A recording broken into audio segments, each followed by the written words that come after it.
Goeiemôre. Ek hoop nie julle wag vir my nie. Ek het baie woorde, ek moet almal drukkies gee. Baie welkom by vanoggend se erediens. Dit is so 'n blessing om so baie mense hier te sien wat in die teenwoordigheid van die Here wil wees en wat sy woord wil hoor. En dit maak my hart bly dat ons weet daar is passionate Christians daar buite wat wil leer en wil groei en wil vorm en ons moet dit uitvat hierdie week en ons moet dit gaan deel met die wêreld daar buite. Kom ons staan en dan sing ons die eerste lied saam om ons Here te loof.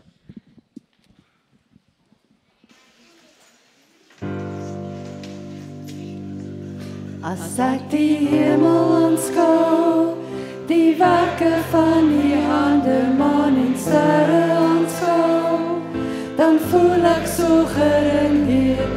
Wat is die mens dan dat wie aan hom dink?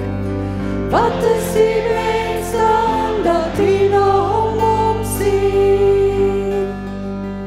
U laat ons hier so die werke van die hande, dis aan ons onderwerp. Die see, die lug, die lande, wat is die mens dan dat die aan hom dink? Wat is die mens dan dat die na hom omsien? O Heer ons Heer, hoe wonderbaar U naam, o Heer ons Heer, jy gaan roem sy naam, o Heer ons Heer, hoe wonderbaar U naam, o Heer ons Heer, jy gaan roem sy naam. As ek die hemel aanskou, die werke van die hande, maan en sterre aanskou, dan voel ek so gering weer. Wat is die mens dan dat U aan hom dink? Wat is die mens dan dat U na hom omsien?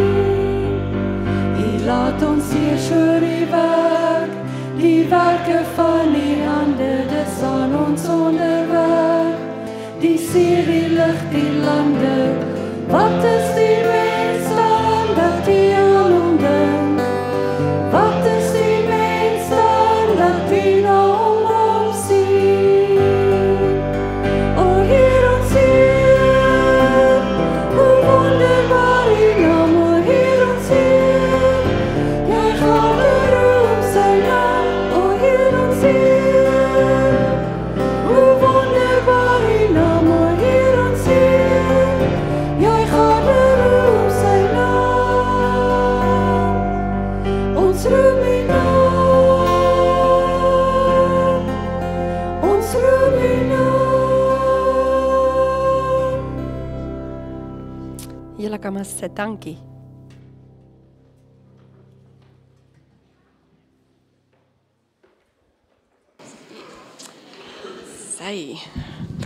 Goeiemôre almal, dankie vir julle dat hier is en wat spesiaal op hierdie de mekaar time saving, time back in time, time forward in time dag tog hier is by ons. En dit is so 'n blessing. Baie dankie. Ons wil net gou voor ons begin met die diens, wil ons begin met 'n paar afkondigingkies sodat julle kan weet watter exciting dinge wag vir ons hierdie volgende maand wat kom, buiten vir die Paasnaweek wat ons nog vir julle sal laat sê wat daar gebeur. Nou die eerste ding is, ons het Bybelstudie, vir die wat nie weet nie, woensdagoggende, 10:00 by 59 Siren Street, en dan, soos ek vir julle sê, kom kry julle pitkop, so lekker in die middel van die week, kom kry vir jou 'n bietjie pitkos daar, en ons is nog steeds besig met die boek Timoteus, nee, ja, so dit is sommer baie lekker om so 'n bietjie in diepte in te gaan, om te hoor wat die Here vir ons daar sê. Dan die volgende ding is vir ons dames is daar 'n lekker bederf. Die 10de Mei gaan ons vir grimeerklasse. Nou daar's 2 sessies. Die eerste sessie is al klaar uitverkoop. Die tweede sessie dink ek is daar nog 10 plekkies. Waar is Elmaries? Nie. 10 plekkies beskikbaar, maar anyway, kom in elk geval, kom bring jou vriendin saam, kom kuier lekker saam, kom kry sommer 'n paar tips, weet, en kom ons kyk hoe kan ons voorkoms 'n bietjie verbeter, en sommer net ook praat oor die diepte hier binne in ons, van wie is ons, en hoe ons ook binne moet wees, van nie net buite skoonheid nie, maar binne skoonheid ook. So kom join ons op die 10de Mei vir 'n bietjie grimeerklasse. Dan is daar 'n lekker die 13de April Sondag is daar 'n Easter egg hunt vir die tweenies en die tinies. So bring al jou maatjies saam. Ons gaan hop deur die storie van Jesus en deur die Easter storie van Jesus wat hy vir ons wil leer. Ons weet almal dink dit is net hasies en paaseiers, maar daar's eintlik 'n dieper storie, 'n interessante storie. So kom hop saam met ons op Sondag die 13de April.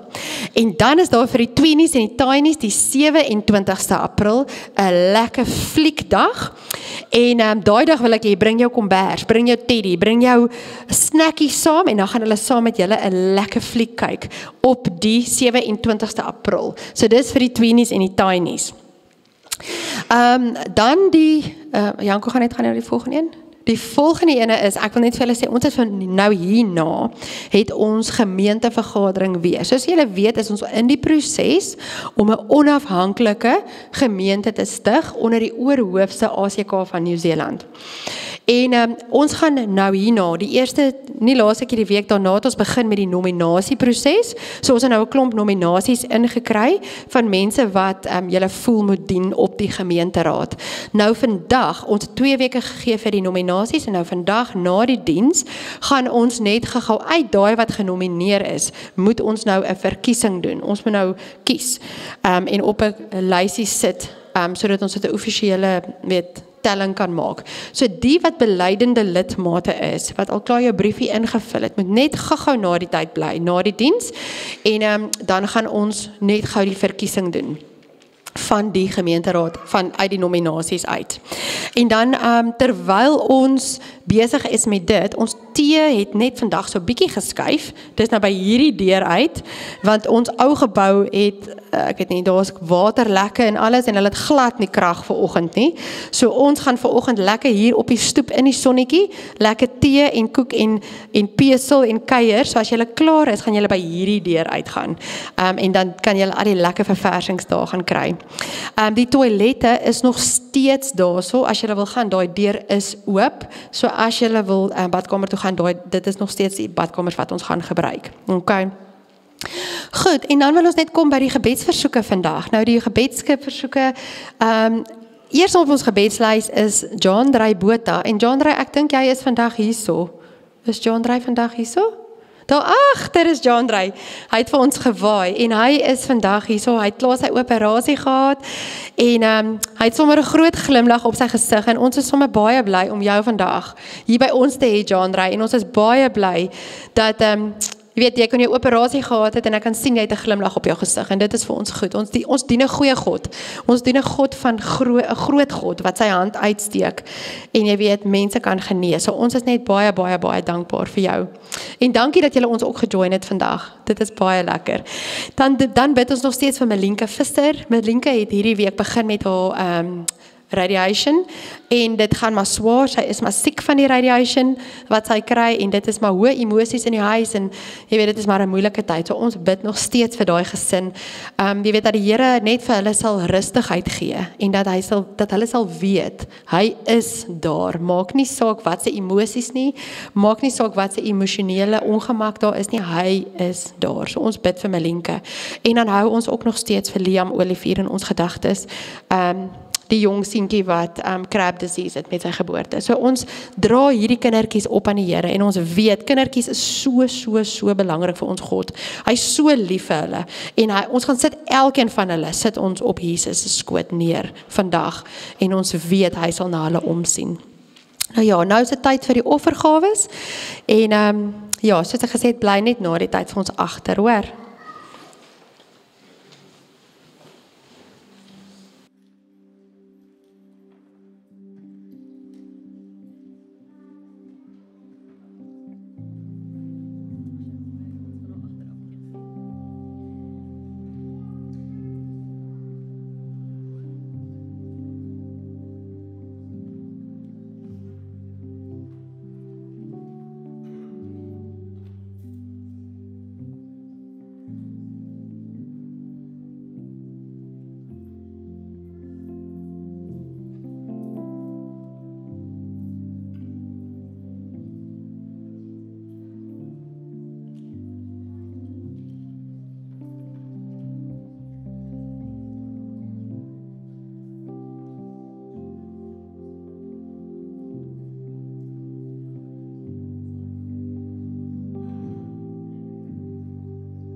Goeiemôre almal.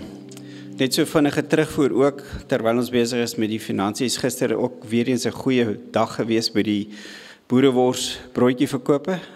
230, 240, 170, naby genoeg. Het was al hierdie goed help, al hierdie goed tel. En dis nie net die worsbroodjies wat verkoop nie, maar dis ook die gesels daar, so en die mense wat inskakel en die mense wat sê Jy vul my siel met die worsbroodjie, maar ook, dankie, ek weet nou daar's 'n kerk en ek gaan julle kom besoek. Kom ons sluit die oë. Hemelse Vader, dankie vir al die finansies. Dankie vir al die pogings, al die kollekte, al die elektroniese kollekte. Ons weet dat as ons aan U vashou, sal daar altyd voorsien word. En ook in hierdie kerk kan ons sien dat U voorsien. Amen.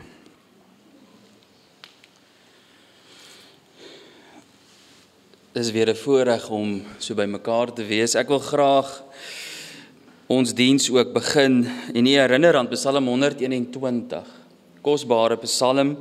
Ek kyk op na die berge, waarvandaan sal daar vir my hulp kom? My hulp kom van die Here wat hemel en aarde gemaak het. Hy sal nie toelaat dat jy struikel nie. Hy wat jou beskerm, slaap nooit nie. Waarlik, die beskermer van Israel sluimer nie in nie, en hy slaap nie.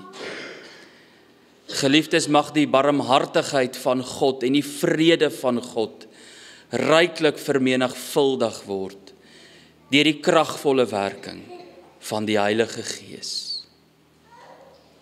Amen. Kom ons sing eerlik saam.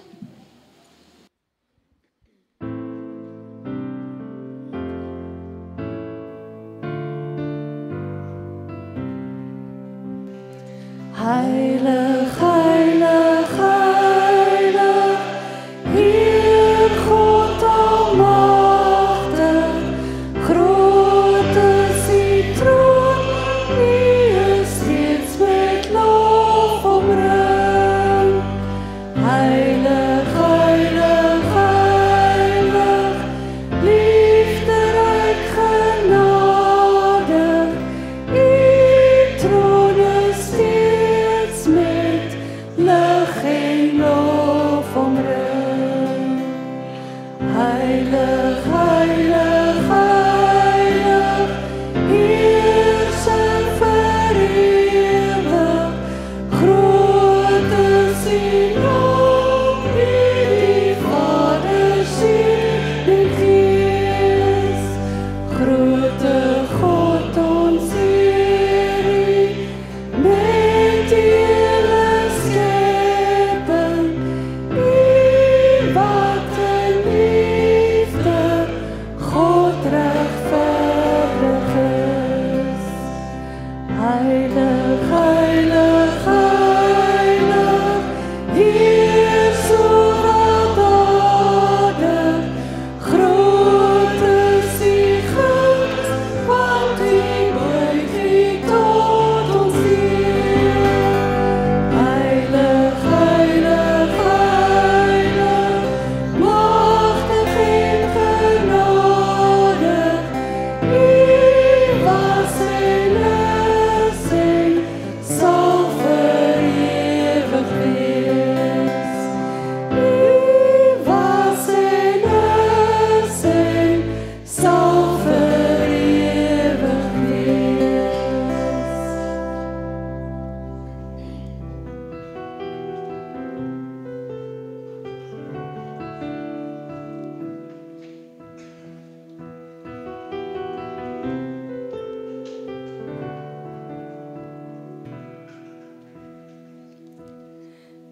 In die hemel is die Heer, en sy glans is soos kristal. Hy is die Heilige van God, en hy heers oor die heel. Daar is mag in sy woord, soos die waters dry sy stem, soos die son op die see se blou, so die rykdom van sy troon. En aan U is die mag en die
eenmaal heilig is die Heer, hy wat was en is en kom.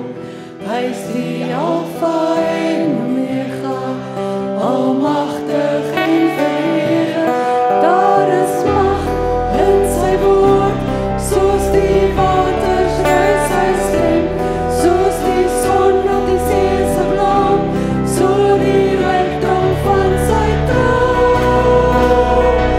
En aan U is die mag en die heerlikheid en krag, en aan U is die eer en die lof aan U regeer.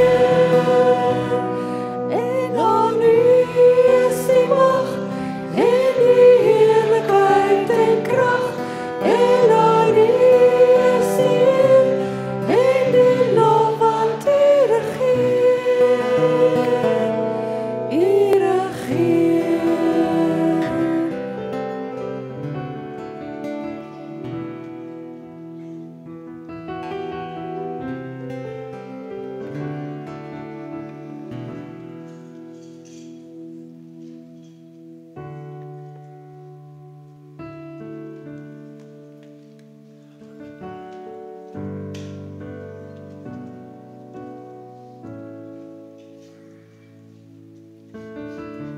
You were the Word at the beginning, one with God the Lord Most High. Your hidden glory in creation, now revealed in you, our Christ. What a beautiful name it is! What a beautiful name it is!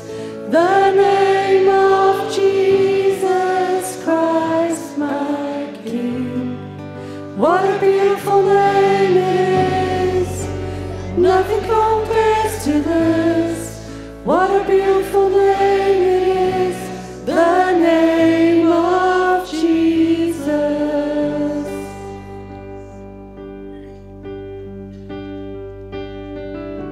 You didn't want heaven without us, so Jesus, you brought heaven down.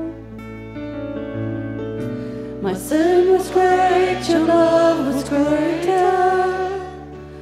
What could separate us now? What a wonderful name it is! What a wonderful name it is! The name of Jesus Christ, my King. What a wonderful name it is! Nothing compares to this. What a wonderful name it is! The name of Jesus. What a wonderful name it is! The name of Jesus.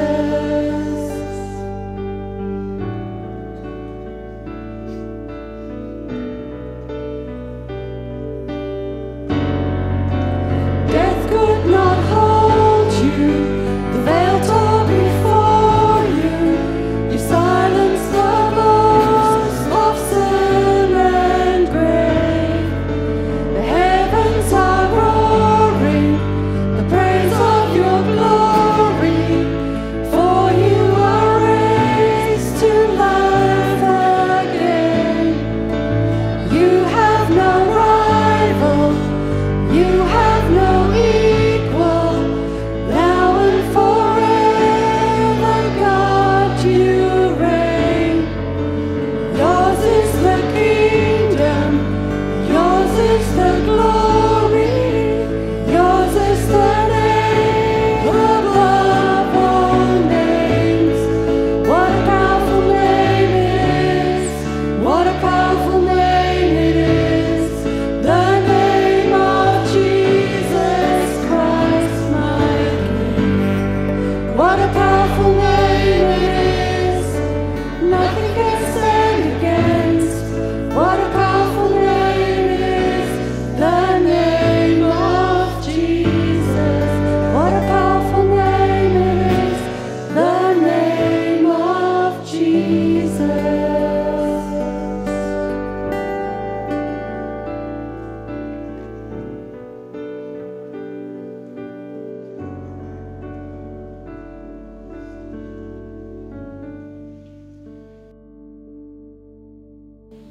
Ons Vader, ons is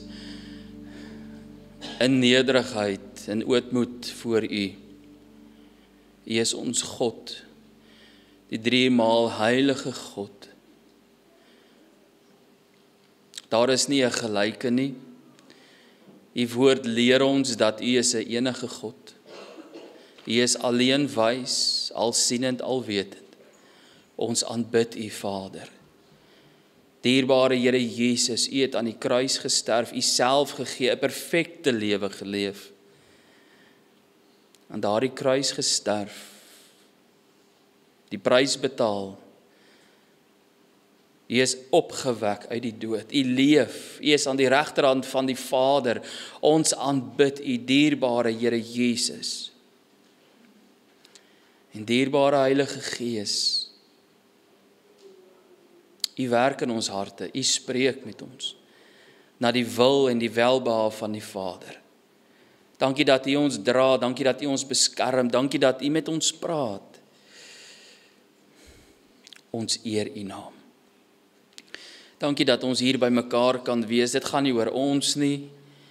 Dit gaan om die verheerliking van God die Vader, die Here Jesus, die Heilige Gees.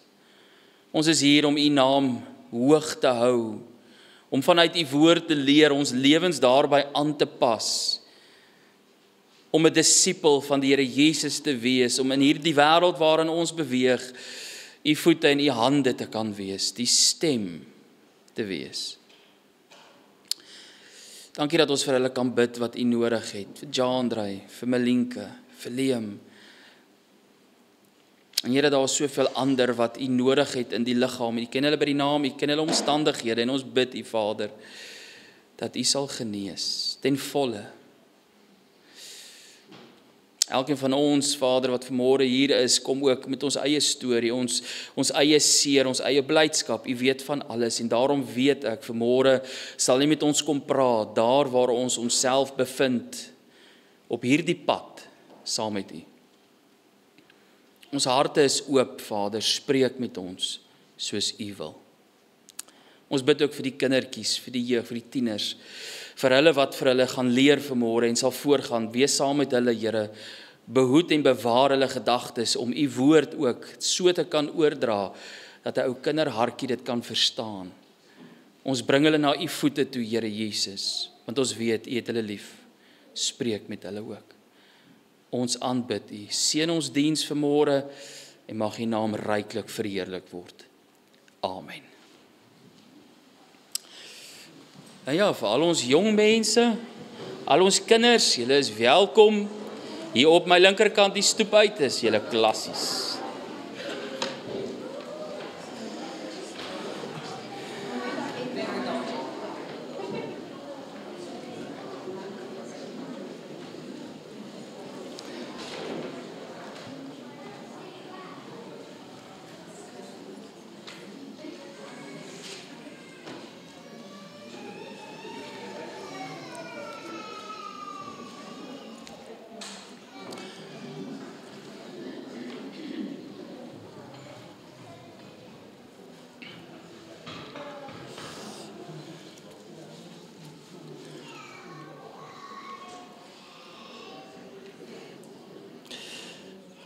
Nou ja, dis 'n groot voorreg om mense in plekke besig te met die woord van die Here op kindervlak.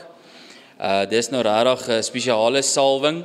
En dit is ook altyd so, dis nie normaalweg net 'n onderwyser wat nou elke dag met kinders werk wat die gawe het om kinderbediening aan te bied nie. So moenie altyd net vra wie is die onderwysers dat hulle kan gaan kinderbediening gee nie. Nee. As jy die gawe het om met 'n kind iets vir 'n kind te kan verduidelik, dat hulle dit kan verstaan, die ideale plek. So ons moedig maar altyd aan, as jy voel daar is 'n roeping na die kinderbediening, of na die jeug of die tieners, dan meld aan. Daar is altyd 'n behoefte om die woord van die Here vir hulle ook te kan deel. Ons is besig in Johannes hoofstuk 19 en ek wil graag vanmôre weer 'n gedeelte daaruit saam lees.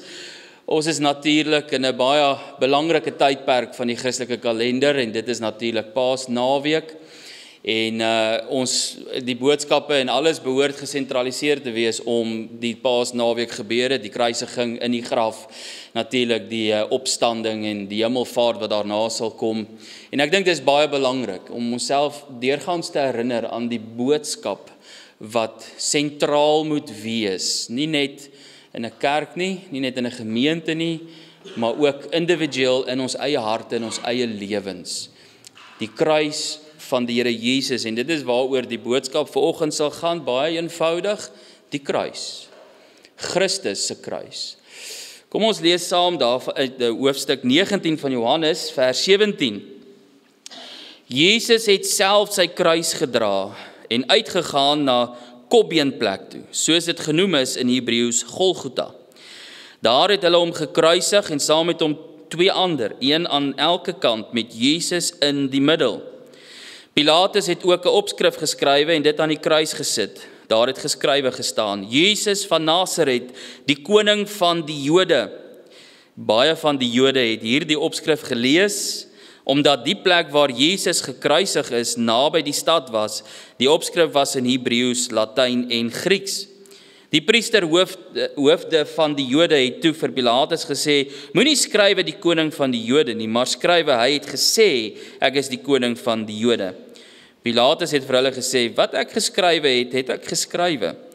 Toe die soldate Jesus dan gekruisig het hulle sy boklede gevat en dit in 4 dele verdeel, vir elke soldaat 'n deel. Hulle het ook sy onderkleed gevat. Dit was sonder naad van bo af in 1 stuk geweef, en hulle sê toe vir mekaar: ons moet dit nie skeur nie. Kom ons loot wie dit moet kry. Dit het gebeur sodat die skrif vervul kan word, waar dit sê: hulle het my klere onder mekaar verdeel, en vir my kleed het hulle geloot. Dit is wat die soldate gedoen het.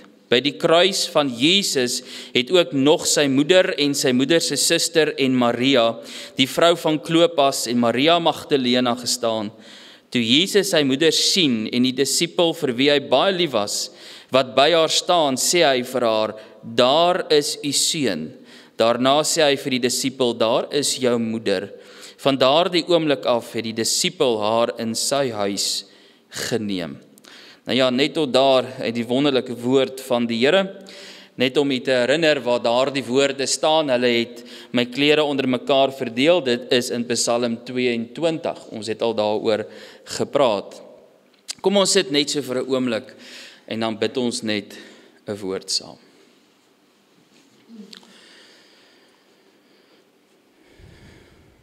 Ons Vader, ons weet, wanneer ons u woord open, dan hoor ons u stem. Deur u Gees, Vader, spreek u in ons harte.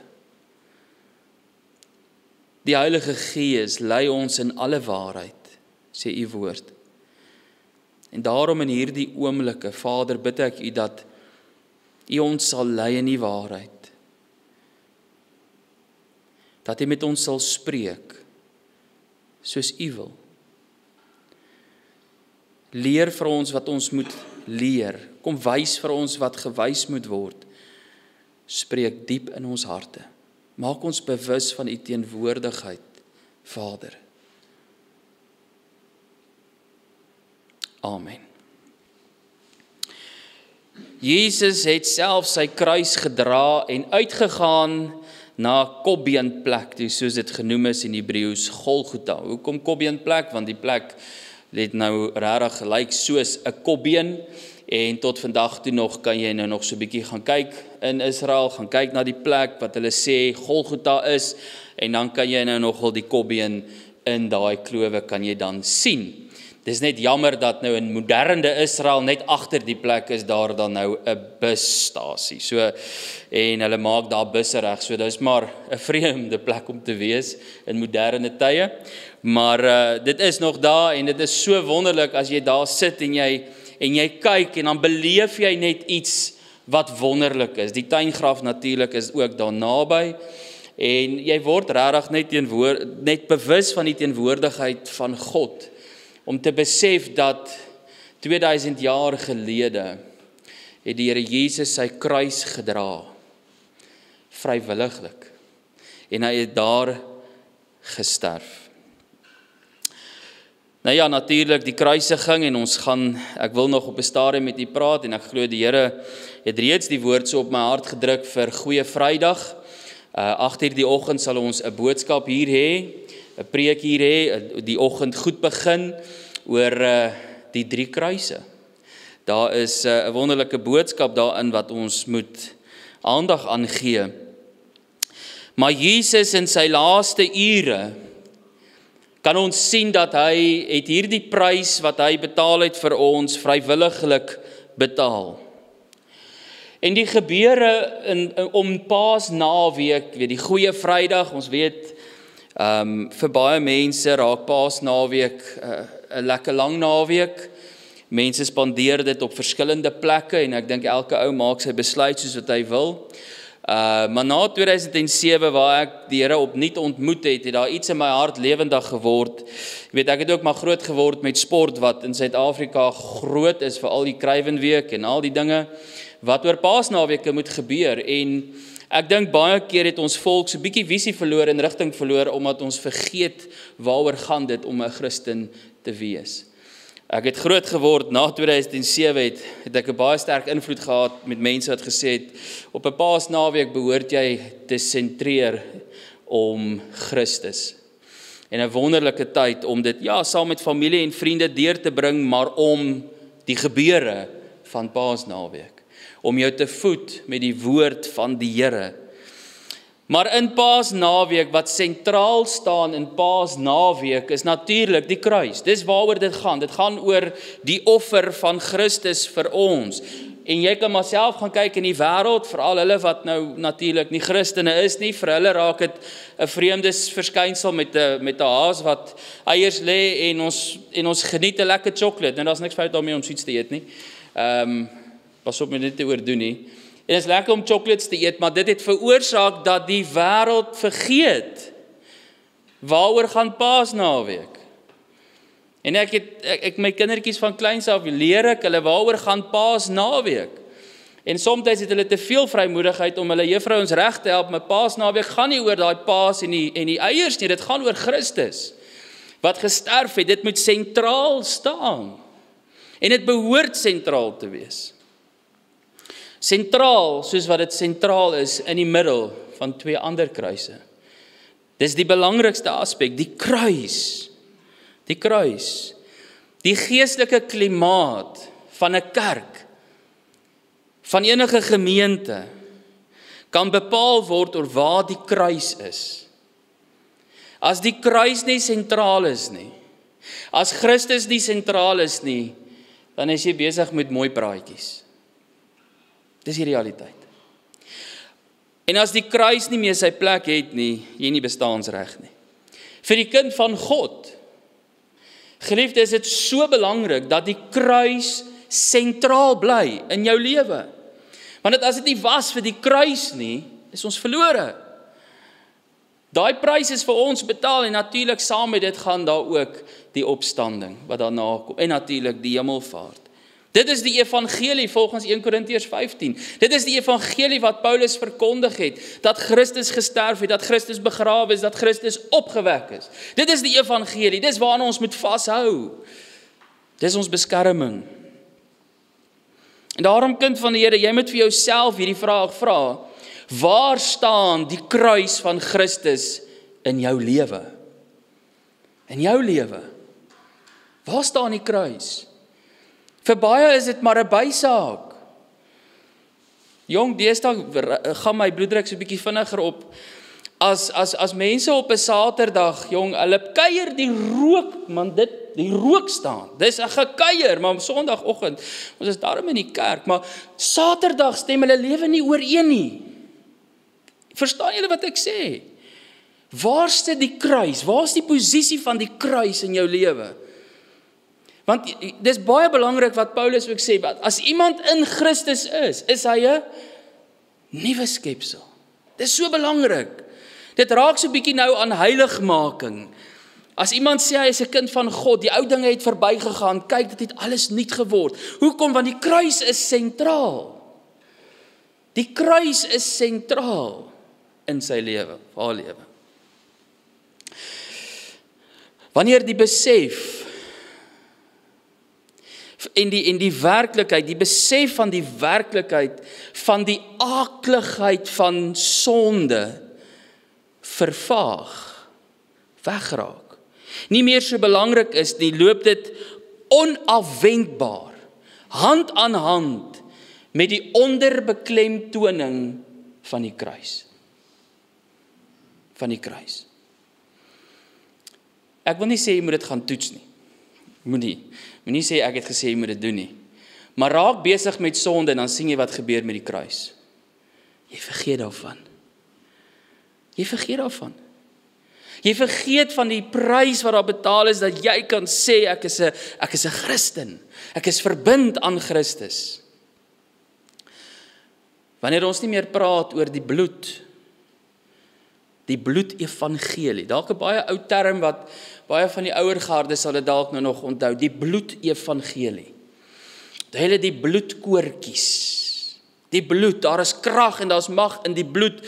Ons praat nie meer oor die bloed nie, ons preek nie meer oor die bloed nie, ons sing nie meer daarvan nie. Dan is waarskynlik 'n aanduiding dat daar 'n verwatering, of soos wat ons die woord ken, 'n afwatering plaasvind van die kruis. Daarom is dit so belangrik om vir jouself te vra, waar sit die kruis in jou lewe? Want my lewe daarna is veronderstel om ooreen te stem met hierdie gebeurtenis. Ons geniet vir Paulus en ons geniet sy geskrifte, maar daar was 'n oomblik in sy lewe, waar hy daar op die pad van Damaskus in Handelinge 9, gaan lees dit, toe hy kragdadig tot bekering gekom het, waar Christus hom gesê het, nou stop jy waarmee jy besig is, stop dit. En hy kragdadig tot bekering gekom, en jy kan sien sy lewe daarna spreek van wat?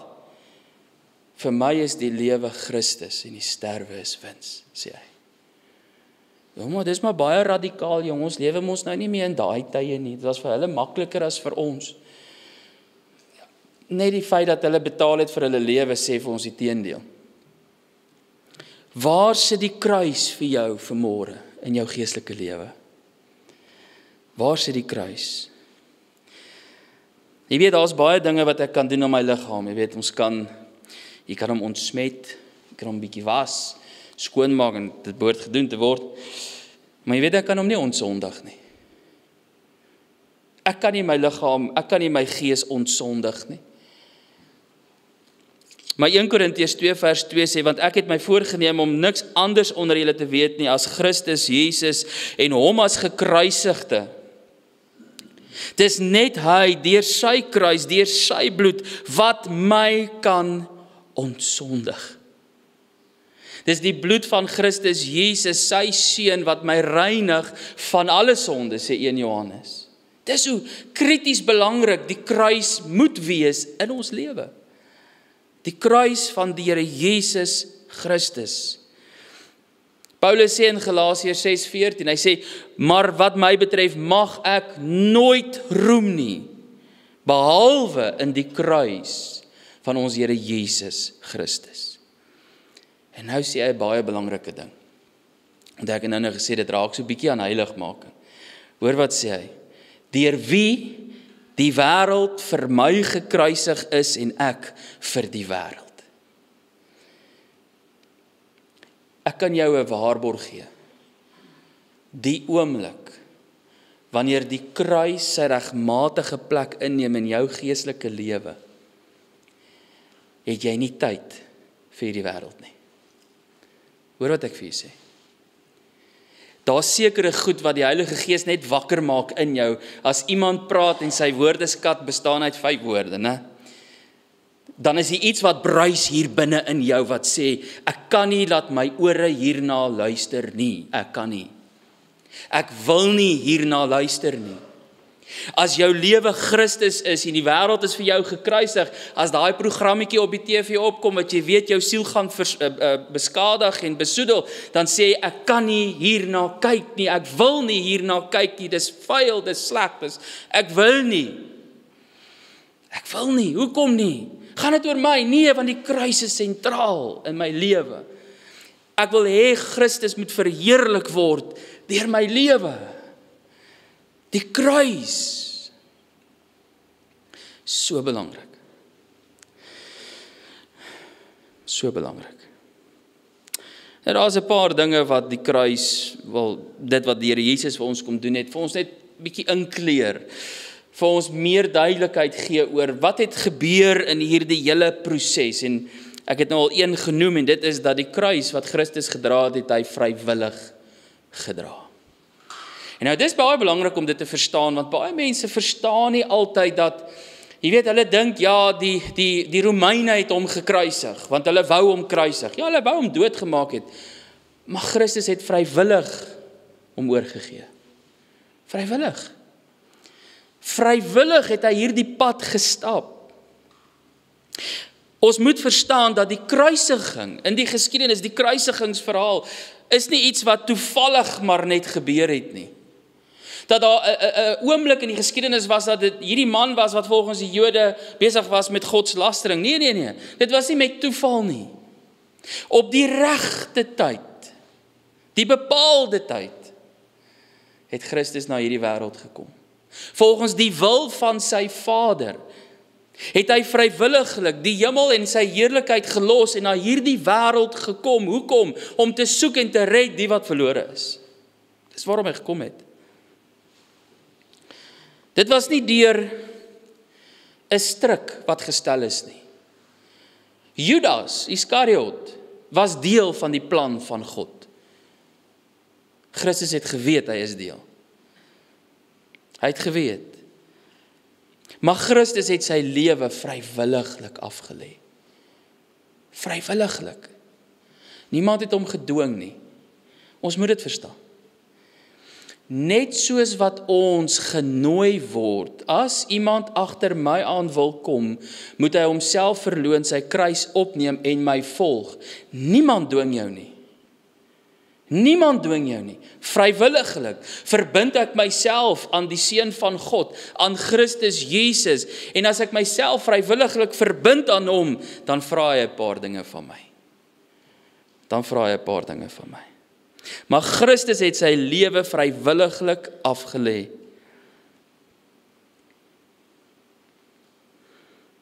Sy dood het hom nie verras nie. Sy dood het sy Vader nie verras nie. Hy het geweet dit kom. Hy het geweet dis waarom hy na hierdie wêreld toe moes kom. Want sonder bloedvergieting is daar mos nie 'n versoening vir sonde nie. Dis die woord. Hy het geweet. Hy het geweet wat dit van hom gaan verg om 'n losprys te gee vir die siel van die mens. Om hom te reinig en hom te heilig, om van hom 'n instrument te maak tot eer van die Vader. Christus het geweet, hy is die enigste middelaar tussen die Vader, die Heilige Vader en die mens. Sonder hom sou daar geen versoening plaasvind nie. Hy het geweet hy moes kom. En hy het gekom vrywilliglik. As jy die bediening van die Here Jesus bestudeer vir daai 3 jaar, wat hy in aktiewe bediening was, van 30 tot 33 toe hy gekruisig is, gaan jy agterkom dat hy self sy disippels voorberei dat hy sou sterf. Hy het dit geweet. Sy disippels het dit geweet, maar hulle het dit nie altyd verstaan nie. Petrus het hom telke male aangespreek, nee, Here, jy kan nie so praat nie. Dit gaan nie gebeur nie. Jy gaan nie sterf nie op my watch nie. Nee. Hy het nie verstaan nie. Maar die Here Jesus het hulle voorberei. Hy sou sterf, hy moes sterf. En hy het dit vrywilliglik gedoen. Die Here Jesus het hulle voorberei dat hy 'n lydende Messias sou wees. Filippense 2 is so belangrik, dat hy sou gehoorsaam gewees het tot sy dood toe. Hy het hulle voorberei, hy het hulle geleer daaroor. Lukas skryf daaroor. En toe die dae van sy opneming nader kom, kruisiging, begrafnis, opneming nader kom, het hy sy aangesig gerig om na Jerusalem te reis. 'n Baie eenvoudige teksvers wat nie altyd sin maak nie, né? O, dit sê vir ons, ja, okay, nee, die Here Jesus het gereis na Jerusalem, maar hoekom het hy daarheen gereis? Hoekom het hy besluit om op daardie tydstip van sy lewe te besluit, hy moet na Jerusalem toe gaan? Waarom? Want hy het geweet, hy moet sterf. En hy het vrywilliglik daai pad gestap. Dit is so belangrik. Dit is so belangrik vir ons om dit te verstaan. Telke male, as ek sê altyd die godsdienstige gespuis van die tyd, die duiwel en sy trawante, daai fariseërs en die skrifgeleerdes en daai sogenaamde godsdienstige mense gekom het, om die Here Jesus dood te maak, het hy hoeveel keer vir hulle gesê, my uur het nog nie gekom nie. My uur het nog nie gekom nie. En hy het onder hulle uitgestap, weggestap. Sy uur het nog nie gekom nie. In Jesaja 53 vers 7 is 'n kosbare vers. Hy is mishandel, hoewel hy onderworpe was, en hy het sy mond nie oopgemaak nie, soos 'n lam wat na die slagplek gelei word, soos 'n skaap wat stom is voor sy skeerders. Ja, hy het sy mond nie oopgemaak nie. Hoekom nie? Hoekom het hy nie teëgegaan nie? Hoekom het hy nie weerstand gebied nie? Hoekom het hy vir Petrus gesê, sit jou swaard terug in sy skede, toe hy Malchus se oor afgekap het? Hoekom? Want hierdie pad moet hy stap, en hy doen dit vrywilliglik. Hy doen dit want hy wou. Hy doen dit omdat hy dit wou doen. Hy wou die versoening wees, hy wou die verlossing wees. Johannes 10 vers 11, die goeie herder lê sy lewe af vir die skape.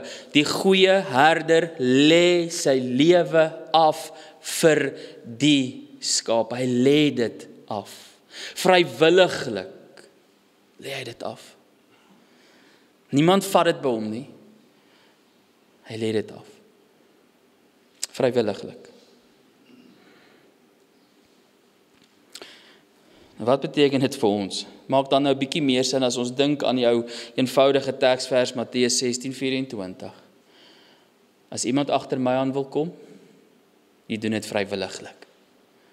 Jy doen dit vrywilliglik. Ons almal is vanoggend hier want ons sê ons verbind onsself tot Christus vrywillig. En as ek dit vrywillig doen, dan vra hy vir my, sit my kruis sentraal in jou lewe. Sit die kruis sentraal in jou lewe. Dat jou lewe draai om die kruis van Christus. As jy dit nog nie gedoen het nie, dis 'n baie gevaarlike ding om te doen. Want dan gaan alles, dit raak die lens waardeur jy in hierdie lewe dinge bekyk. Dit raak die lens. Die wêreld gons op die oomblik, omdat 'n president tariewe verhoog het vir sekere lande. En die ekonomie is in sy gonners in. Dis weg. Dis gone. Die geld is min, die geld raak op. Maar bekyk dit deur die kruis, raak ons angstig dan. Raak ons benoud dan. Hoekom nie? Want ons lewe gaan oor die kruis.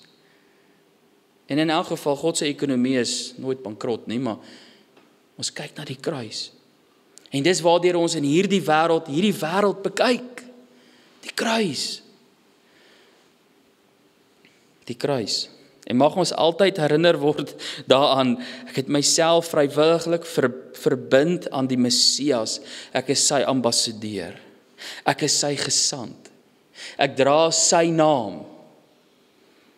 Mag sy kruis sentraal wees. Die kruis staan ook vir die bemiddeling. Dit was bemiddelend gewees. Versoening vir sonde. Versoening vir sonde. In vandag se moderne teologie, nou hoor jy die kruis staan vir rykdom, of die kruis staan vir welvaart, of die kruis vir wat ook al dit nou mag wees. Die kruis is bemiddelend. Christus het 'n versoening geword. Christus het die middelaar geword. Hy is die enigste een wat tussen die heilige God en 'n sondige mens kon inkom en die prys betaal. Sodat ek sy geregtigheid deelagtig kan word, sy heiligheid, en dat ek aanvaarbaar kan wees vir die Vader. Dis wat die kruis kom doen het. En nou as die Vader kyk na ons wat bekeer en glo in die Seun van God, sien hy wat? Hy sien die kruis. Hy sien die bloed van die lam, hy sien sy Seun wat die prys betaal het. Hy sien nie my nie. Nou kan ek daarvoor sê, dank Vader. Hy sien nie my nie, hy sien die kruis. Hy sien die bloed van die lam, want die bloed van die lam het my bedek. Dis my versoening, dis my waarborg. 1 Korintiërs 15 vers 3. Want in die eerste plek het ek aan julle oorgelewer wat ek ook ontvang het, dat Christus vir, die ou vertaling, die 33-53 praat van vir. Maar hoor mooi, vir, wat jy kan vertaal as terwille van, namens ons sondes gesterf. Dis wat Paulus sê. In ons plek. In ons plek. Nou, jy nou al daar by die supermark gestaan, jong, nou moet jy 'n paar dinge betaal. En ewe skielik, jong, hy kaartjie sê decline. Ken dit mos. En dan ewe skielik, dan kom iemand hier van agter en sê, nee, moenie worry nie, ek sal vir jou betaal. Nee, maar gee my jou nommer en alles, dan sal ek dit met jou regmaak. Nee, is okay, sal dit vir jou betaal. Betaal dit namens jou. Dis die idee. Dis wat Christus kom doen het. Ek en jy moes betaal het vir ons sonde. Ons moet daai las gedra het. Maar Christus het tussen my en die Vader ingekom en my sonde het hy namens my gedra. Hy het die prys betaal. En nou daar in jou hart, ek weet as jy kon hardop uitroep, so jy gesê het, halleluja, prys die Here. Weet jy hoe kosbaar is dit? Weet jy hoe groot is dit? Hy het dit vrywilliglik gedoen vir my en vir jou, om in ons plek te sterf, in ons plek die prys te betaal. Dat ek dit nie hoef te doen nie, dat ek nie hoef te sterf nie. En dan kom maar so 'n saadjie van dankbaarheid op in jou hart, is dit nie? Hoe voel jy wanneer iemand vir jou, hy sê jou groceries vir jou betaal en jy hoef hom niks terug te gee nie? Is dankbaar. Dankbaar, jy voel jy kan hy omhels man, jy voel jy kan hom 'n soen gee. Jy is so dankbaar. En dis die idee. Is al wat hy vra. Kyk na die kruis. Besef wat het Christus vir ons gedoen. Dan besef jy daai saadjie van dankbaarheid skiet baie vinnig saad, want jy besef hy's 'n groot prys betaal. En elkeen van ons storie lyk 'n bietjie uniek, is dit nie? Van ons word groot in goeie godsdienstige huise, jongens is daarom nie te rebels nie, en ander van ons moes God ons daai die gutters van die lewe gaan uithaal het. Nee, daai die varkbakke uit. En as dit nie was vir die genade van God nie, sou jy weggespoel het. En God het jou daar gaan uithaal, soos die psalmdigter sê, uit die diep moddersluik het hy my opgetrek en my op die rots Christus geplaas. Die kruis. Terwille van, in my plek het hy gesterf. Vir my sonde. Hoekom is dit belangrik om dit te verstaan? Hy het my verlos van die slawerny van sonde. Baie mense besef dit nie altyd nie. Maar ek is 'n slaaf van die sonde. Die Here Jesus sê vir die Fariseërs, hy sê vir Johannes 8 vers 44, hy sê vir julle die duiwel as vader en die begeertes van julle vader wil julle doen. Nou dis die mens in sy ongeredde toestand. Die begeertes van die Satan is om te sondig en al die vuil en die sleg te doen. En die mens is verslaaf daaraan, want hy wil die sleg te doen. Maar die kruis het die prys betaal dat ek verlos kan word van sonde. In Markus 10 vers 45, want die seun van die mens het ook nie gekom om gedien te word nie, maar om te dien en sy lewe te gee as losprys. Losprys vir wat? Hoekom was dit nodig dat daar 'n losprys betaal word? Want daar het 'n klomp slawe gestaan en iemand moes hulle loskoop. Hy het my losgekoop. En hy het jou losgekoop van sonde. Hy het die magte van die bose verslaan.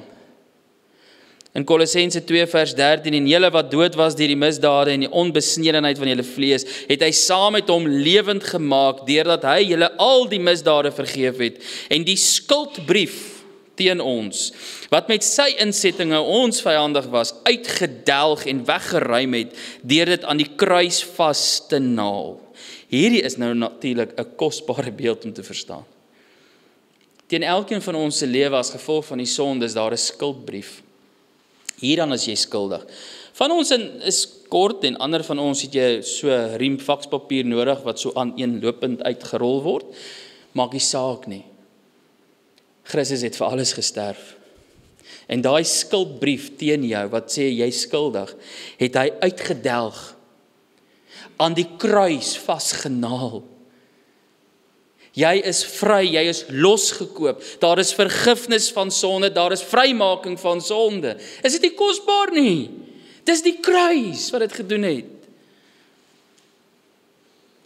Nou gaan hy verder in Kolossense 2 vers 15, nadat hy die owerhede en die magte uitgeklee en hulle in die openbaar tentoongestel en daardeur oor hulle getriomfeer het. Die kruis praat van oorwinning oor die bose.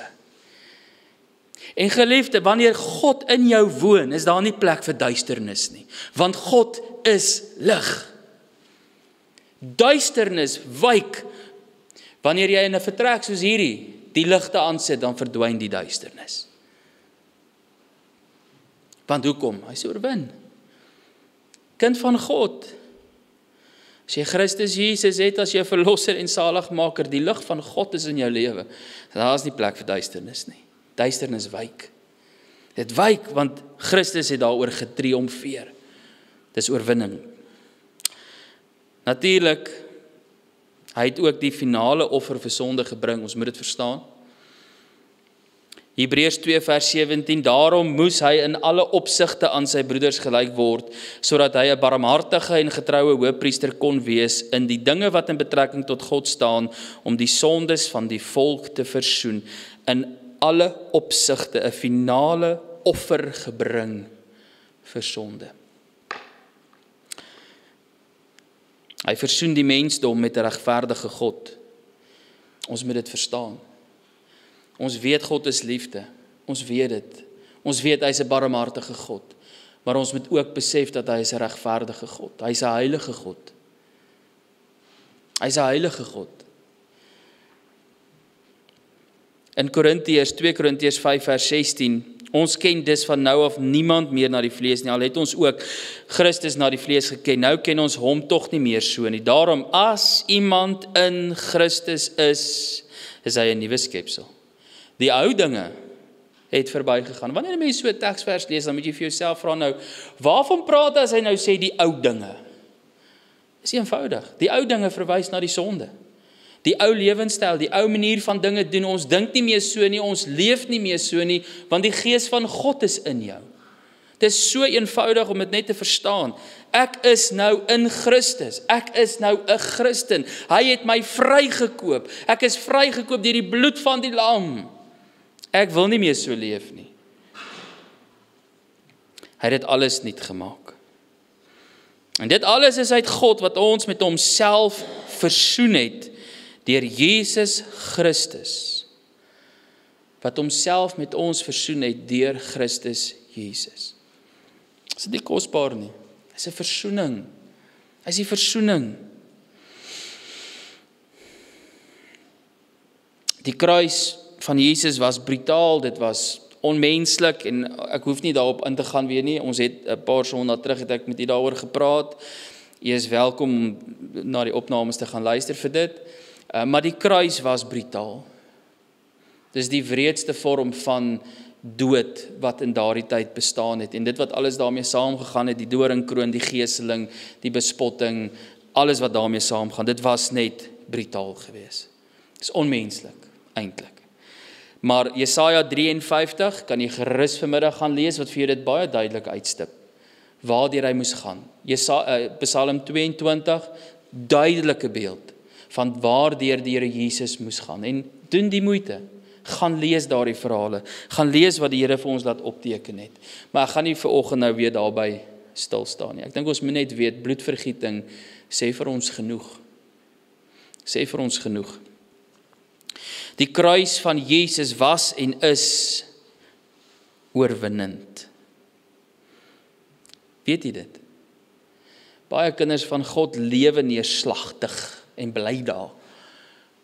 Die kruis is oorwinnend. Oorwinnend, hy het oorwinning behaal oor sonde, hy het oorwinning behaal oor die dood. Ons vrees dit nie. Ons hoef nie. 1 Korintiërs 15 is die opstandingshoofstuk, gaan lees daaroor. Ons hoef nie die dood te vrees nie, want sy angel is uitgehaal. Christus, deurdat hy uit die dood uit opgewek is, het hy die dood oorwin. Ja, die manier hoe 'n ou sterf, dit kan ons nou oor baie praat. Dit is so. Maar ons vrees nie. Ons vrees nie. Hoekom nie? Want hy het die weg gebaan dat ons by die Vader sal wees in sy heerlikheid. Dis oorwinnend. Dis oorwinnend. Dis bemoedigend. Ons vrees nie. Hoeveel keer kry jy nie mense wat op hulle sterwingsbeddens net ween, omdat hulle bang is om te sterf. Die oomblik wat die kind van God sy oë toemaak en stop op aarde, stap jy in die oop arms van die Messias in. Dit is nie kosbaar nie. Die kruis het dit vir ons gebring. Die kruis het dit vir ons gebring. En in hom die oorwinning, natuurlik oor sonde ook, kind van die Here.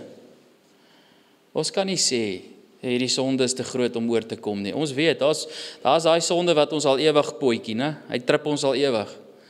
As ons net dink ons is bo, dan is daai ding al weer hier voor die deur, dan trip hy ons alweer. Of dit in jou gedagtes is, en of dit in jou oë is, of jou ore is, of jou doen en late is, maak nie saak wat dit is nie. Maar ons moet net dit besef, daar is oorwinning. Daar is oorwinning. Want Christus het dit behaal aan die kruis. Hy het dit behaal aan die kruis.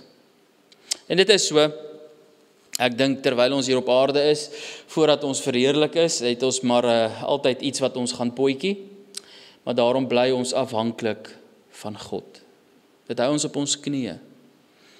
Ek hoef nie 'n slaaf daarvan te wees nie. Ek dink dit is baie belangrik om dit te besef. Ons weet die goed potjie ons weet ons lewe in 'n sondige wêreld, ons lewe in 'n gebroke wêreld, ons weet dit. Maar as ek val, kan ek kies om nie daar, ek hoef nie daar te bly nie. Ek hoef nie. Want Christus het die oorwinning behaal. In hom is daar oorwinning. En hy tel my op en ek kan die pad verder stap. Die kruis. Geliefde, waar is die kruis vanmôre in jou lewe? In jou geestelike lewe? Hoe kyk jy na hierdie wêreld? Hoe kyk jy na sonde? Mag die kruis sentraal wees en sentraal bly. Altyd. Ek glo dat die ouer garde wat nou al in hierdie lewenspad nou al gekom het, sal vir jou sê dat die lewe gaan baie vinnig verby. En met baie ouer mense met wie ek al 'n pad gestap het, sê hulle wens toe hulle jonger was, het hulle net soveel meer tyd in die woord spandeer, soveel meer tyd saam met die Here Jesus spandeer, soveel meer tyd in gebed spandeer. En jy weet, dis 'n besluit wat jy kan maak. Maak net die besluit, sê, kruis is sentraal. Alles in my lewe, alles in my gesin se lewe, ek en my huis, sê Joshua, ons sal die Here dien. Die kruis gaan sentraal wees. My gebed is dat dit sal waar wees in jou lewe. Miskien vanmôre is dit vir die eerste keer wat jy dit hoor. Dat daar iets is soos die Here Jesus wat vir ons sondes gesterf het. Die Here Jesus wat begrawe is, wat opgestaan het, wat leef. Dat 'n versoening is vir ons sonde, wat vir ons 'n plek hou in die hemel. Dis die eerlike, die ewigheid waarby ons gaan wees. En miskien moet jy die besluit maak om hom vrywilliglik te volg. Te sê, ek wil 'n disipel van die Here Jesus wees. Ek gaan los waarmee ek besig is. Ek gaan los hierdie goed wat my aftrek, die sonde wat my voortdurend aftrek, ek gaan dit los. Ek wil hom volg. Ek wil hom volg, ek wil hom dien. Hoe dit ook al sy, mag die Here vir u genade gee. En terwyl ons op pad is Paasnaweek, hou die kruis sentraal. Kom ons bid saam.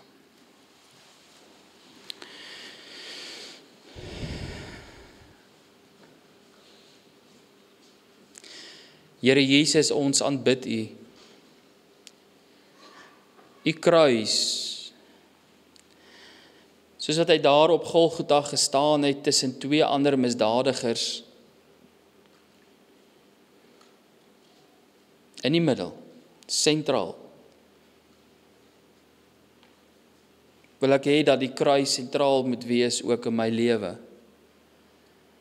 maar ook in ons gemeente se lewe, ook in elke individu se lewe. En dan wanneer ons na hierdie wêreld kyk en die dinge wat gebeur in hierdie wêreld en die sonde en al hierdie goed, al die negatiewe goed, dan kyk ons deur die lens van die bril van die kruis. En ons kyk na hierdie wêreld deur die kruis. Ons kyk na mekaar deur die kruis. En ons besef, soos wat u ons vergewe het, kan ons ander vergewe. En ons besef dat, soos wat u self gegee het, kan ek myself gee. Soos wat u kruis gedra het, daar by die stadspoorte, u eie kruis gedra het, sal ek my kruis dra. Ek sal u volg, met hart en siel en gees, en al my krag en al my verstand. Here Jesus, soos wat u gehoorsaam was aan die wil van die Vader tot die dood toe, sal ek gehoorsaam bly aan die wil van die Vader tot die dood toe, want ek kyk na my lewe deur die kruis.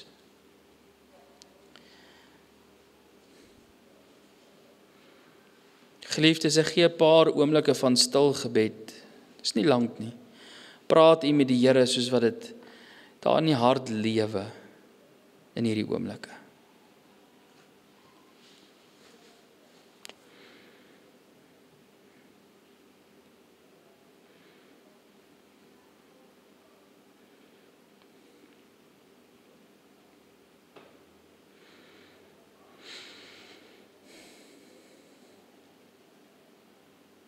Here Jesus, u het gehoor elke gebed. Vader, u het gehoor elke gebed. Help ons om perspektief te behou, die kruis sentraal. Amen.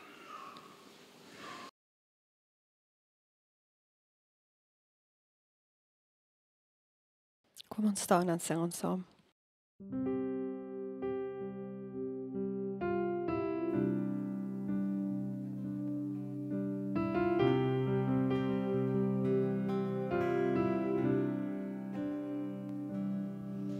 Amazing grace, how sweet the sound that saved a wretch like me.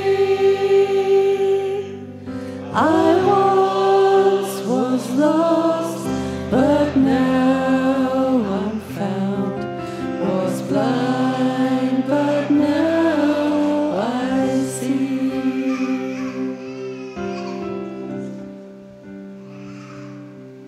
'Twas grace that taught my heart to fear, and grace my fears relieved.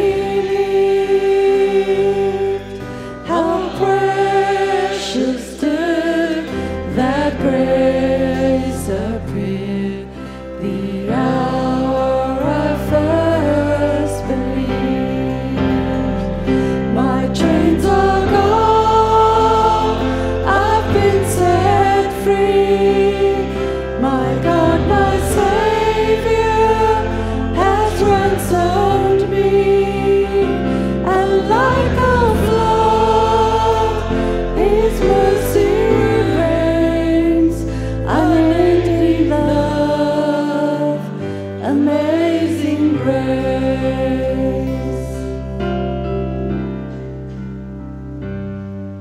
The Lord has promised good to me.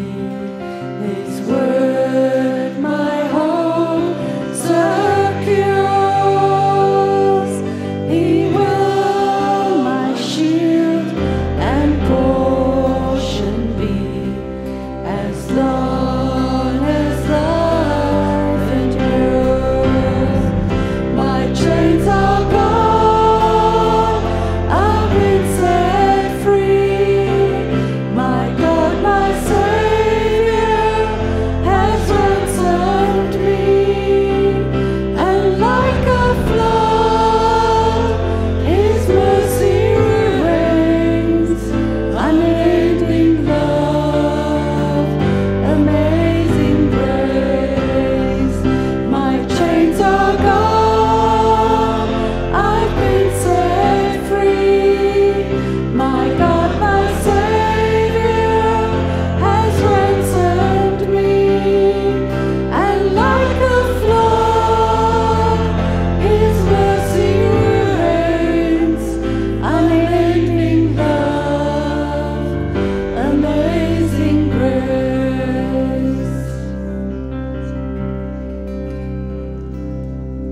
The earth shall soon dissolve like snow.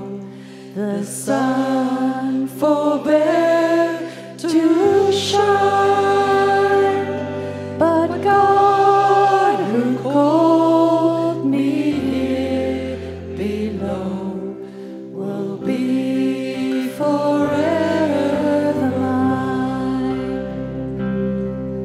Will be forever mine. You are forever mine.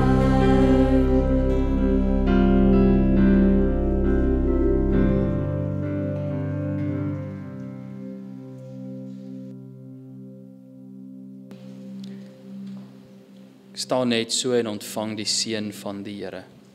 En mag nou die genade van God ons Vader, die liefde van die Here Jesus Christus ons Here en die teere opsoekende werk van die Heilige Gees met ons elkeen wees en bly. Amen.